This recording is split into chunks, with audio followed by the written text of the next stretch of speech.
Hello நண்பா, எல்லாருக்கும் வணக்கம். இன்னைக்கு என்ன வீடியோ நம்ம என்ன பார்க்க போறோம் அப்படின்னு பாத்தீங்கன்னா, ரன்னிங்கை பத்தி ஒரு முக்கியமான அப்டேட் தான் சரிங்களா. இப்போ வந்து ரன்னிங் வந்து ஒரு அவேர்னஸா இருக்கு சரியா. ஒரு சிலருக்குலாம் வந்து பாத்தீங்க அப்படின்னா, ஒரு நாளைக்கு வந்து நம்ம ஒரு வாக்கிங்கோ ஜாக்கிங்கோ ரன்னிங்கோ பண்ணல அப்படின்னா அந்த நாளே வந்து பாத்தீங்கன்னா ரொம்ப ஒரு ஸ்ட்ரெஸ்ஸா போகும் சரியா. எல்லாரும் வந்து மார்னிங்கே வந்து அந்த காலைல 6 மணிக்கு கிரவுண்டுக்கு வந்தேன் அப்படின்னா நிறைய பேர் வாக்கிங் பண்ணுவாங்க, நிறைய பேர் ஜாக்கிங் பண்ணுவாங்க, நிறைய பேர் ரன்னிங் பண்ணுவாங்க. அந்த மாதிரி ஆக்டிவிட்டிஸ் வந்து ஒரு ஒரு சிலர் வந்து கன்யூஸா பண்ணிட்டு இருக்காங்க. அது வந்து அவங்களோட வந்து ஃபேட் லாஸுக்காக இருக்கலாம், அல்லது ஏதாவது அவங்களுக்கு டிசீஸுக்கு வந்து டாக்டர் வந்து வாக் பண்ண சொல்லியிருக்கலாம், ஜாக் பண்ண சொல்லியிருக்கலாம், ரன்னிங் பண்ண சொல்லியிருக்கலாம், ஏதாச்சும் ஒரு பிசிக்கல் ஆக்டிவிட்டிஸ் பண்ண சொல்லியிருக்கலாம் சரியா. இந்த மாதிரி ஒரு சில நிறைய பீப்புள்ஸ் வந்து பாத்தீங்கன்னா இது வந்து அன்றாட வாழ்வியலா கன்யூஸா பண்ற ஒரு ஆக்டிவிட்டிஸா பிசிக்கல் ஆக்டிவிட்டி ஆயிட்டு சரியா. மார்னிங் ஈவினிங் இப்போ மணி வந்து ஒரு 5:25 ஆகுது, இன்னொரு ½ hour கழிச்சு 6 மணிக்கு மேல வந்து பாத்தீங்க அப்படின்னா கிரவுண்ட்ல ஒரு 200 பேர், மேக்ஸிமம் ஒரு 100+ மேல நிறைய பேர் வாக்கிங் பண்ணுவாங்க, ஜாக்கிங் பண்ணுவாங்க, ரன்னிங் பண்ணுவாங்க சரியா. ஆனா வந்து நிறைய பேர் பண்ற மிஸ்டேக்ஸ் வந்து எந்த இடத்துல எப்படி பண்ணணும் சரியா. இப்போ வந்து நீங்க பிகினரா இருக்கீங்க அப்படின்னா ரன்னிங் வந்து எப்படி ஸ்டார்ட் பண்ணணும் அது ரிலேட்டடா இன்னைக்கு ஆனா ஒரு சின்ன அப்டேட் தான், ஒரு அவேர்னஸ் சரியா. இந்த வீடியோ வந்து ஒரு அவேர்னஸ் வீடியோவா இருக்க போது கம்மிங் வீடியோஸ்ல ஸ்டெப் பை ஸ்டெப்பா, அதாவது நீங்க இப்போ பிகினரா இருக்கீங்க அப்படின்னா உங்க ரன்னிங் ஆக்டிவிட்டி வந்து எப்படி ஸ்டார்ட் பண்ணணும் சரியா. zone 1னா என்ன, zone 2னா என்ன, zone 3னா என்ன, zone 4னா என்ன, zone 5னா என்ன சரியா. zone 1 யார் யார் யூஸ் பண்ணணும், எப்போ யூஸ் பண்ணணும், எப்படி யூஸ் பண்ணணும், zone 2 யாரெல்லாம் ஓடலாம், zone 3 எப்போ ஓடணும், zone 4 எப்போ ஓடணும், zone 5 எப்படி ஓடணும் சரியா, எப்போ ஓடணும் சரியா. அதுக்கடுத்து வந்து பாத்தீங்க அப்படின்னா நியூட்ரிஷன் என்ன, அந்த மாதிரி ஒரு சில அப்டேட் நம்ம கம்மிங் வீடியோஸ்ல பார்க்கலாம் சரியா. இப்போ வந்து நவம்பர் 9ஆம் தேதி சரியா, நவம்பர் 9ஆம் தேதி பிசி எக்ஸாம் ஸ்டார்ட் ஆகுது சரிங்களா. அதுக்கடுத்து டிசம்பர் 22 ப்ரோ, டிசம்பர் 21 வந்து பாத்தீங்க அப்படின்னா எஸ்ஏ எக்ஸாம் ஸ்டார்ட் ஆகுது சரியா. ஒரு சிலர் வந்து இப்பவுமே பிராக்டிஸ் பண்ண ஆரம்பிச்சிருப்பீங்க சரியா. இப்போ நவம்பர் 9ஆம் தேதி எக்ஸாம் எழுத போறவங்களுக்கு சரியா, நல்லா பண்ணுங்க, எதை பத்தியும் கவலைப்படாதீங்க, கண்டிப்பா நல்லதே நடக்கும், வெற்றி நிச்சயம் சரியா. எவ்வளவு எஃபோர்ட் போட முடியுமோ அவ்வளவு எஃபோர்ட் நீங்க கண்டிப்பா போட்டு படிச்சிருப்பீங்க. இனிமே ரிமைனிங் உள்ள ஒரு 3 or 4 days ரிவிஷன் மட்டும் பண்ணுங்க. ரொம்ப லாஸ்ட் 3 days லாஸ்ட் 4 days ரொம்ப எஃபோர்ட் போட்டு படிக்க வேண்டாம், நல்லா பண்ணுங்க, ஆல் தி பெஸ்ட் சரியா. நம்ம வந்து பாயிண்ட்க்கு வரலாம் சரியா. zone 1 சரியா, zone 1 யார் யார் பண்ணலாம் ப்ரோ சரியா. zone 1 யார் யார் பண்ணலாம், எதுக்கு பண்ணலாம், அதுக்கான அப்டேட்டை நம்ம இந்த வீடியோல பார்க்கலாம் சரியா. zone 1 பத்தி பார்க்கலாம். zone 1 வந்து பாத்தீங்க அப்படின்னா நீங்க இப்பதான் பிகினரா இருக்கீங்க சரியா. நீங்க இப்பதான் பிகினரா இருக்கீங்க அப்படின்னா நீங்க வந்து ஃபர்ஸ்ட் வந்து உங்க ஃபேட் இருக்கு, நீங்க உங்களுக்கு அதிகமா ஃபேட் இருக்கு அப்படின்னா, நீங்க வந்து பாடி வெயிட் ஓவரா இருக்கீங்க அப்படின்னா நீங்க எடுத்த உடனே zone 3 zone 4 ஆக்டிவிட்டிஸ்லாம் நீங்க பண்ணவே கூடாது சரியா. அதாவது வந்து பாத்தீங்க அப்படின்னா ஃபர்ஸ்ட் வந்து நம்ம வந்து இப்போ ஒரு இப்பதான் பிசிக்கல் ஆக்டிவிட்டிஸ்க்குள்ளே வரோம் சரியா. ஒரு 3 months 4 months நம்ம எந்த ஒரு பிசிக்கல் ஆக்டிவிட்டியும் பண்ணலை. இப்போ வந்து நம்ம புதுசா ஒரு பிசிக்கல் ஆக்டிவிட்டிஸ் வரோம் அப்படின்னா கிரவுண்டுக்கு வந்து பார்த்தோம்னா எல்லாரும் வந்து ஸ்பீட் ஆக்டிவிட்டிஸ் பண்ணுவாங்க. ஒரு சிலர் வந்து கன்யூஸா 20 laps 30 laps ஓடுவாங்க. ஒரு சிலர் 100 மீட்டர் 200 மீட்டர்லாம் ஸ்பீடா ஓடுவாங்க. அவங்கள பார்த்தோம்னா நமக்கு ஒரு இன்ட்ரெஸ்ட் வரும், நம்மளும் அவங்கள மாதிரி 10 laps 20 laps ஓடணும், நம்மளும் அவங்க மாதிரி ஸ்பீடா ஓடணும். அப்படி அந்த இன்ட்ரெஸ்டோட நீங்க வந்து ஸ்பீட் ஆக்டிவிட்டியோ லாங் ரன்னோ பண்ணீங்க அப்படின்னா ஒரு 2 or 3 daysல மேக்ஸிமம் சரியா, மேக்ஸிமம் இன்ஜுரி வந்துடும் சரியா. நீங்க வந்து இப்போ தான் பிகினரா இருக்கீங்க, உங்களுக்கு வந்து எப்படி ஸ்ட்ரெச்சஸ் பண்ணணும்னு தெரியல அப்படின்னா ஃபர்ஸ்ட் வந்து ப்ராப்பரா எப்படி வார்ம் ஸ்ட்ரெச்சஸ் பண்ணணும் அதை வந்து ஃபர்ஸ்ட் வந்து நீங்க ப்ராப்பரா ஃபாலோ பண்ணணும் சரியா. அதுக்கடுத்து பாத்தீங்கன்னா ஃபர்ஸ்ட் வந்து வாக்கிங் சரியா. நீங்க வந்து ஒரு ஃபேட் லாஸ்க்காண்டி வர்றீங்க சரியா, உங்களுக்கு வந்து வெயிட் அதிகமா இருக்கு, வெயிட் லாஸுக்காண்டி வர்றீங்க, அல்லது நீங்க பிசி அல்லது எஸ்ஐ இப்பதான் புதுசா பிசிக்கல் ஆக்டிவிட்டியே பண்றீங்க. ஏன்னா ஒரு சிலர்லாம் வந்து பாத்தீங்க அப்படின்னா கிரிக்கெட் ஆடுவாங்க, ஃபுட்பால் ஆடுவாங்க சரியா, கொக்கோ விளையாடுவாங்க, ஹாக்கி ஆடுவாங்க, இந்த மாதிரி நிறைய ஸ்போர்ட்ஸ் அதான் அதர் கேம்ஸ்ல இருப்பாங்க. அவங்களுக்குலாம் வந்து பாத்தீங்கன்னா நேச்சுரா இயற்கையாவே அவங்க வந்து பிசிக்கல் ஆக்டிவிட்டி அது ஒரு கார்டியோ ஒர்க் அவுட் தான் சரி. அவங்களுக்குலாம் வந்து பாத்தீங்கன்னா கொஞ்சம் ஈஸியா இருக்கும் சரி. அவங்களுக்குலாம் வந்து இப்போ ஃபுட்பால் ஆடுறாங்கன்னு வைங்களேன், மேக்ஸிமம் ஒரு 30 minutes 45 minutes 1 hour ஆடுறாங்க அப்படின்னா அவங்களுக்கு வந்து பேசிக்காவே என்ட்ரன்ஸ் இருக்கும். அவங்க வந்து கிரவுண்ட்ல வந்து ஓட சொன்னா அவங்களுக்கு வந்து ஈஸியா இருக்கும். நீங்க வந்து எந்த ஒரு ஸ்போர்ட்ஸ்லயுமே கிடையாது சரி, எந்த ஒரு பிசிக்கல் ஆக்டிவிட்டி இது பண்ணது இல்லை அப்படின்னா நீங்க ஃபர்ஸ்ட் ஃபாலோ பண்ண வேண்டியது சரியா. ஃபர்ஸ்ட் வந்து வார்ம் அப் சரியா, எப்படி வார்ம் அப் பண்ணணும், எப்படி ஸ்ட்ரெச்சஸ் பண்ணணும், எதுக்கு பண்றோம் அதெல்லாம் தெரிஞ்சு ஃபர்ஸ்ட் ப்ராப்பரா ஒரு 10 to 15 minutes first warm up பண்ணுங்க சரி. அடுத்து ஒரு 1 week 2 weeks வந்து வாக்கிங் சரியா. இப்போ வந்து ஒரு 1 lap சரியா, இப்போ வந்து எனக்கு வந்து நான் வந்து ஒரு 1 minute நான் வந்து ரன் பண்றேன் அப்படின்னா ஒரு ஆடன்ஸ்னா என்னன்னு சொல்றேன் இந்த இடத்துல சரியா. ஆடன்ஸ்னா நம்ம வந்து ஒரு நிமிஷத்துக்கு எத்தனை ஸ்டெப்ஸ் எடுக்கிறோம் சரியா, ஒரு நிமிஷத்துக்கு நம்ம எத்தனை ஸ்டெப்ஸ் எடுக்கிறோம். இப்போ ஃபார் எக்ஸாம்பிள் நான் வந்து ஒரு நிமிஷத்துக்கு ஒரு 160 ஸ்டெப்ஸ் எடுக்கிறேன் சரியா. எனக்கு வந்து இந்த 1 laps வந்து நார்மலா ஒரு 130 minutes ஆகும் சரியா. ஒரு நிமிஷத்துக்கு 160 ஸ்டெப் அப்படின்னா எனக்கு வந்து ஒரு லேப்பை கடக்கிறதுக்கு 240 ஸ்டெப் ஆகுது சரியா. ரன்னிங்ல ஓடுறதுக்கு ஆவரேஜா நீங்க வந்து ஒரு லேப்ஸ் வந்து நீங்க வந்து ஒரு லேப்ஸ் வந்து நீங்க வந்து வாக் பண்றதுக்கு உங்களுக்கு 300 ஸ்டெப்ஸ் ஆகுதுன்னா ஒரு நாளைக்கு நீங்க 10 laps வாக் பண்ணீங்க அப்படின்னா 3000 ஸ்டெப்ஸ் ஆச்சு சரியா. 3000 ஸ்டெப்ஸ்னா அதுக்கு வந்து எவ்வளோ கலரிஸ் லாஸ் ஆகும் சரியா. அதெல்லாம் வந்து கம்மிங் வீடியோஸ்ல கண்டிப்பா அப்டேட் பண்றேன் சரியா. ஒரு 1 or 2 weeks சரியா. ஒரு 5 daysல இருந்து ஒரு 10 days வந்து மேக்ஸிமம் ஒரு 10 laps 12 laps 15 laps அந்த மாதிரி வாக் பண்ணுங்க சரியா. வாக் பண்ணோன்னா உங்களுக்கு வந்து கொஞ்சம் வந்து ஒரு 1 hour நடக்கும்போது அதுக்கான கலோரிஸ் உங்களுக்கு லாஸ் ஆகும், அதுக்கான ஸ்ட்ரென்த் உங்களுக்கு இம்ப்ரூவ் ஆகும் சரியா.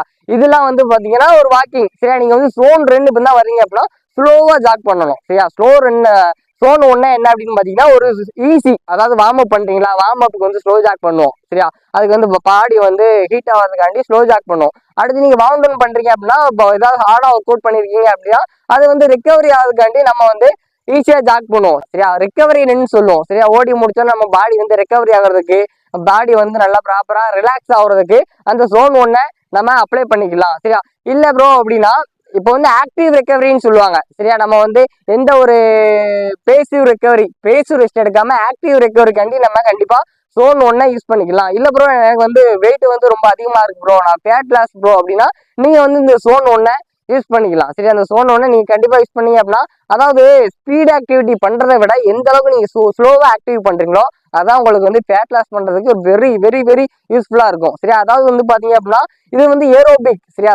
zone 1 and zone 2 தான் உங்களோட ஏரோபிக் கெப்பாசிட்டியை இன்க்ரீஸ் பண்ணும். ஏரோபிக்னா என்ன ப்ரோ அப்படின்னு கேட்டீங்க அப்படின்னா, இப்போ வந்து ஒரு 30 minutes 45 minutes 1 hour கன்யூஸா ஓடுறாங்க அப்படின்னா அதான் ஏரோபிக் சரியா.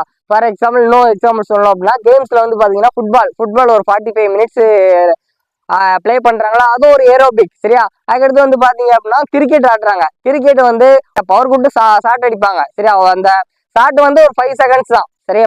5 seconds தான் இருக்கும். அதுக்கடுத்து ஃபார் எக்ஸாம்பிள் 100 மீட்டர் எடுத்துக்கோங்களேன். 100 மீட்டர் வந்து ஒரு 15 seconds தான் ஓடுவாங்க. டோட்டலாவே 15 செகண்ட்ல ஓடி முடிச்சிருவாங்க. அதெல்லாம் வந்து என்னன்னு பாத்தீங்கன்னா அனரோபிக் சரியா. அதாவது ஏரோபிக்னா ஒரு 30 minutes அதுக்கு மேல ஓடுறீங்க அப்படின்னா அது வந்து ஏரோபிக். அனரோபிக்னா ஷார்ட் டைம்ல உங்களுக்கு எது முடியுதோ அதெல்லாம் வந்து அனரோபிக் சரியா. நீங்க வந்து zone 1 ஓடுறதுனால உங்களோட ஏரோபிக் பெர்ஃபார்மன்ஸ் வந்து இன்க்ரீஸ் ஆகும் சரியா. ஏரோபிக் பெர்ஃபார்மன்ஸ் இன்க்ரீஸ் ஆனீங்க அப்படின்னா உங்களுக்கு வந்து நல்லா எண்டூரன்ஸ் நல்லா டெவலப் ஆகும். அடுத்து zone 1ல உங்களோட ஹார்ட் பீட் சரி. அவங்களோட ஹார்ட் பீட் வந்து மேக்சிமம் சராசரியா சயின்டிபிக்கா சொல்லணும் அப்படின்னா ஒரு ஹியூமனோட ஹார்ட் பீட் வந்து மேக்சிமம் நார்மலா ஒரு 60ல இருந்து 100க்குள்ள இருக்கணும் சரி. 100க்கு மேலே நார்மலா போகக்கூடாது, 60க்கு கீழேயும் போகக்கூடாது, லோ ஹார்ட் பீட்டும் இருக்கக்கூடாது, ஹை ஹார்ட் பீட்டும் இருக்கக்கூடாது சரியா. அதே மாதிரி நம்ம zone 1 பண்ணும்போது ஹார்ட் பீட் வந்து ஒரு 90 சரியா, 92ல இருந்து ஒரு 110க்குள்ள இருக்கணும் சரியா. ஹார்ட் பீட் வந்து 92ல இருந்து ஒரு 110க்குள்ள இருக்கும், அதான் zone 1. 110 தாண்டிச்சு அப்படின்னா அது zone 2 ஆயிரும் சரியா. அதனால உங்க ஹார்ட் பீட்டை வந்து அதுக்குள்ளே நீங்க வந்து மெயின்டைன் பண்ணணும் சரியா. அதுக்கடுத்து வந்து பாத்தீங்கன்னா உங்களோட ஒரு 50 to 60% சரியா. உங்களோட வந்து உங்களோட கெப்பாசிட்டி வந்து ஒரு 50 to 60% மட்டும் தான் யூஸ் பண்ணணும் இந்த zone 1க்கு சரியா. 60% மேல யூஸ் பண்ணக்கூடாது. ப்ரோ zone 1 நம்ம எப்படி ப்ரோ கண்டுபிடிக்கலாம் அப்படின்னு பாத்தீங்க அப்படின்னா, நார்மலா நீ ஓடுறீங்க அப்படின்னா நீங்க வந்து பாட்டு பாடிக்கிட்டே ஓடுற மாதிரி இருக்கும் சரியா. நார்மலா வந்து பிரீத்திங் வந்து நீங்க நோஸ் அதான் பண்ற மாதிரி இருக்கும், வாயே யூஸ் பண்ணண்டாம் சரியா. அதனால வந்து ரொம்ப ஈஸியா ஓடுற மாதிரி இருக்கும், பேசிக்கிட்டே ஓடுற மாதிரி இருக்கும், பாட்டு பாடிக்கிட்டே ஓடுற மாதிரி இருக்கும். ஒரு சிலர்லாம் நான் ரன் பண்ணும்போது பார்ப்பேன், ஒரு சிலர் ஸ்லோவா ஜாக் பண்ணுவாங்க, பாட்டு கேட்டுக்கிட்டே ஜாக் பண்ணுவாங்க சரியா. அந்த மாதிரி தான் அவங்க zone 1 வந்து இருக்கணும் சரியா. வந்து அதாவது எந்த ஒரு ஸ்ட்ரெஸ்ஸும் இருக்கக்கூடாது, ரொம்ப வந்து ஸ்ட்ரெயின் பண்ணி ஓடுற மாதிரி இருக்காது சரியா. ஈஸியா நார்மலா ரிலாக்ஸேஷனா ஒரு 1 hour ஓடுறீங்களா, ஒரு சிலர் பாட்டுல போன் கையில வச்சுட்டு பாட்டு கேட்டுக்கிட்டே ஓடுவாங்க, ஒரு சிலர் வந்து ப்ளூடூத் ஹெட்போன் போட்டு பாட்டு கேட்டுக்கிட்டே ஓடுவாங்க சரியா. ஒரு சிலர் வந்து இப்போ நம்ம ரன் பண்ணிக்கிட்டு இருக்கோம் அப்படின்னா ஒரு சிலர் கிரிக்கெட் ஆடிட்டு இருப்பாங்க, ஒரு சிலர் வந்து ஏதாவது ஒர்க் அவுட் பண்ணிட்டு இருப்பாங்க, அதை பார்த்துட்டு ரிலாக்ஸா ஓடுற மாதிரி இருக்கணும். அதான் உங்க zone 1 வந்து உங்களை வந்து ரெக்கவரிக்காண்டி தான் மேக்ஸிமம் யூஸ் பண்ற மாதிரி இருக்கணும் சரியா. zone 1 வந்து ஈஸியா ஓடுற மாதிரி தான் இருக்கணும், ஜாக்கிங்கோ வாக்கிங்கோ சரியா, வெரி ஈஸி சரியா. ரொம்ப எந்த அளவுக்கு நீங்க ஈஸியா ஓடுறீங்களோ அதான் நம்ம zone 1ன்னு எடுத்துக்கலாம். நீங்க இப்பதான் பிகினரா இருக்கீங்க, இப்பதான் நீங்க பிசிக்கு ப்ராக்டிஸ் பண்ணிட்டு இருக்கீங்க, இப்பதான் எஸ்ஐக்கு ப்ராக்டிஸ் பண்ணிட்டு இருக்கீங்க, இல்லைன்னா நெக்ஸ்ட் ஜிடி எஸ்எஸ்சி ஜிடிக்கு நீங்க ப்ராக்டிஸ் பண்றீங்க, உங்களுக்கு வந்து எப்படி நம்ம வந்து ஸ்டார்ட் பண்ணணும் அப்படின்னு தெரியல அப்படின்னா கண்டிப்பா இப்படி ஃபாலோ பண்ணுங்க. ஏன்னா இன்னுமே வந்து பாத்தீங்க அப்படின்னா இப்போ வந்து பிசியா இருக்கட்டும் எஸ்ஐயா இருக்கட்டும், அதாவது நாட்கள் நெருங்க எல்லாருமே வந்து ஆடா ப்ராக்டிஸ் பண்றீங்க சரியா. எடுத்த உடனே நீங்க ஆடா பண்ணீங்கன்னா உங்களுக்கு வந்து கண்டிப்பா இன்ஜுரி தான் வரும் சரியா. கண்டிப்பா இன்ஜுரியா வரும். உங்களுக்கு வந்து ப்ராப்பரா நீங்க ரெஸ்ட் எடுக்கணும், ப்ராப்பரா டயட் எடுக்கணும், ப்ராப்பரா ஃபுட் எடுக்கணும் சரியா. ப்ராப்பரா நீங்க ஒர்க் அவுட் பண்ணா மட்டும் தான் உங்களுக்கு வந்து இம்ப்ரூவ்மெண்ட் இருக்கும் சரியா. அதாவது உங்களோட இப்போ ரன்னிங்ல ஒரு சில ரூல்ஸ் உண்டு சரியா. அந்த ரூல்ஸ் வந்து என்ன அப்படின்னு பாத்தீங்கன்னா, உங்களோட வந்து 1 வீக்ல நீங்க ஒரு 6 days வந்து நீங்க வந்து ரன்னிங் ஆக்டிவிட்டி பண்றீங்க சரியா. 6 days நீங்க ரன்னிங் ஆக்டிவிட்டி பண்றீங்க, 1 day ஃபுல் ரெஸ்ட் விட்டுறீங்க அப்படின்னா 80% உங்களோட ரன்னிங் ஆக்டிவிட்டியில 80% வந்து மேக்ஸிமம் ஈஸி ரன்னா தான் இருக்கணும் சரியா. இது வந்து ரன்னிங்கோட ரூல். 80% ஈஸி ரன்னா தான் இருக்கணும். ரிமைனிங் உள்ள 20% தான் உங்களோட ஸ்பீட் ஒர்க் அவுட்டா இருக்கணும் சரியா. நீங்க வந்து ஃபுல்லா 100%க்கு 80% ஸ்பீட் ஒர்க் அவுட் பண்ணீங்கன்னா எந்த இம்ப்ரூவ்மெண்ட்டும் ஆகாது சரியா. அதனால முடிஞ்ச வரைக்கும் எவ்வளவு ஈஸியா பண்ண முடியுமோ முடிஞ்ச வரைக்கும் Zone 1 Zone 2 இதுலயே ப்ராக்டிஸ் பண்ணுங்க சரியா. அதாவது உங்களுக்கு காம்படிஷன் எப்போ நீங்க ஃபர்ஸ்ட் எதுக்கு ப்ரிப்பேர் ஆகுறீங்க, பிசியா இருக்கலாம் எஸ்ஏ இருக்கலாம், அதோட டூரேஷன் எவ்வளவு டேட் இருக்கு. பிசிக்கு வந்து பிசிக்கல் ஐடி எவ்வளவு நாள் இருக்கு, எஸ்ஐக்கு வந்து பிசிக்கல் ஐடி எவ்வளவு நாள் இருக்கு, நெக்ஸ்ட் ஜிடிக்கு பிசிக்கல் ஐடி எப்போ வரும் சரி. அந்த டேட் வந்து பார்த்து அதுக்கு தகுந்த மாதிரி இப்பவே Zone 1 ப்ராக்டிஸ் ஸ்டார்ட் பண்ணுங்க, அடுத்து Zone 2 ப்ராக்டிஸ் ஸ்டார்ட் பண்ணுங்க.